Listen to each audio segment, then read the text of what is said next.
Chers amis, dans quelques instants, nous allons célébrer les vêpres de l'Immaculée Conception en ce neuvième jour de cette neuvaine.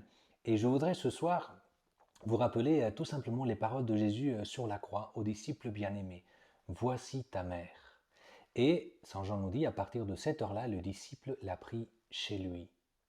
Nous devons prendre chez nous Marie si nous voulons avoir une relation juste avec Jésus. La seule relation avec Jésus ne suffit pas pour avoir la relation que lui-même veut que nous ayons avec lui. Et c'est pour ça qu'il a voulu qu'à côté de lui, il y ait cette figure de la mère, Marie, qui est associée totalement à lui dans sa victoire, depuis sa conception jusqu'à la gloire, puisque Marie est déjà dans la gloire, corps et âme, avec son Fils, avec Jésus.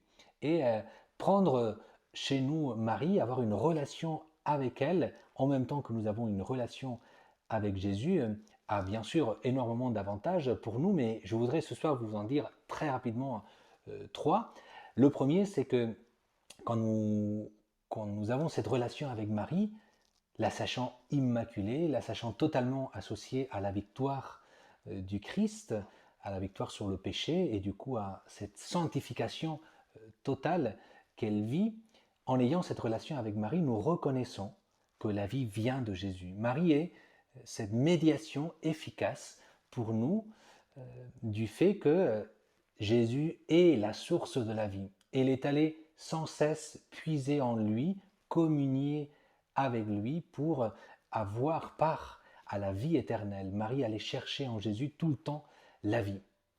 Une deuxième grâce, c'est que eh bien, quand nous avons cette relation avec Marie, nous reconnaissons que la relation à Jésus, elle est là pour nous transformer, elle est là pour nous tirer vers le ciel, elle est là pour nous faire vivre dès aujourd'hui la vie éternelle et pour pouvoir la vivre en plénitude éternellement.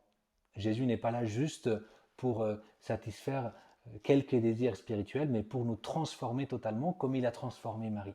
Et puis une troisième grâce aussi, c'est que quand nous sommes en relation avec Jésus, nous ne sommes pas seuls.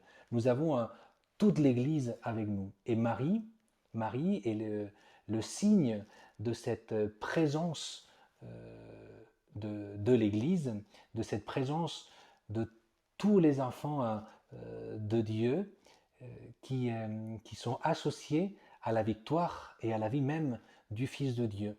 Eh bien, prenons chez nous Marie, vivons en relation avec elle aussi, comme nous sommes en relation avec le Fils, pour que notre relation à Dieu soit juste comme lui-même l'a voulu, comme lui-même nous l'a donné avec tout son amour au moment où il offrait sa vie pour le salut du monde.